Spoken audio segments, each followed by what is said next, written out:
तो ये वीडियो 2 अक्टूबर की याद में। तो क्या आप जानते हैं कि महात्मा गांधी का अपनी वाइफ की मृत्यु में सबसे बड़ा हाथ था। 22 फरवरी 1944 को कस्तूरबा गांधी, जो महात्मा गांधी की वाइफ थी, उनकी मृत्यु हुई थी निमोनिया से तड़प तड़प के। उस दौरान ब्रिटिश डॉक्टर्स ने कई बार महात्मा गांधी को यह कहा था कि पेनिसिलिन एक दवाई है जो निमोनिया के लिए सबसे बेस्ट है। उसने लाखों नहीं करोड़ों लोगों की जान बचाई है। फिर भी महात्मा गांधी ने मना कर दिया उस दवाई को अपनी वाइफ को देने से। इवन सोचो, जिस दिन उनकी वाइफ की मृत्यु हो रही थी उस दिन महात्मा गांधी ये कहते हैं कि मेरी वाइफ बहुत खुश होगी क्योंकि वो भगवान से जाके मिल रही है, और इसीलिए मैं महात्मा गांधी को महात्मा मानता ही नहीं हूँ। अरे मैं नहीं कह रहा हूँ, ऐसा कहा है खुद Bhimrao Ambedkar ji. I've never in my life called him Mahatma.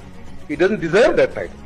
1955 में बी आर अम्बेडकर ने बीबीसी न्यूज के साथ एक इंटरव्यू में सिर्फ इतना ही नहीं बोला, उन्होंने एक बहुत बड़ा खुलासा किया था कि गांधी किस तरीके से भारत के लोगों को धोखा दे रहे थे। He conducted 2 papers, one in English, the Harijan, before that Young India, and in Gujarati he conducted another paper called Deenbandhu, something like that. If you read the 2 papers, you will see how Mr. Gandhi was deceiving the people. तो B are Ambedkar बताते हैं कि गांधी ने 4 newspaper में से 2 newspaper, एक था English newspaper young India और दूसरा था गुजराती लैंग्वेज में द हरिजन, इसको पब्लिश किया। और इंग्लिश वाले न्यूज़पेपर में वो लिखते हैं कि मैं कास्ट सिस्टम और छुआछूत यानी अनटचेबिलिटी के अगेंस्ट में हूं, और गुजराती मैगजीन में वो लिखते हैं कि कास्ट सिस्टम एकदम ठीक है, नीची कास्ट वालों से दूर रहना चाहिए, और न जाने क्या क्या। और आप सोचो, सरोजिनी नायडू, जिन्हें हम नाइटिंगेल ऑफ इंडिया के नाम से जानते हैं, उन्होंने क्या कुछ देखा होगा जो उन्होंने महात्मा गांधी के लिए ये कहा कि इस आदमी को सिर्फ गरीब दिखाने में हमारा बहुत पैसा खर्च होता है। हैप्पी गांधी जयंती।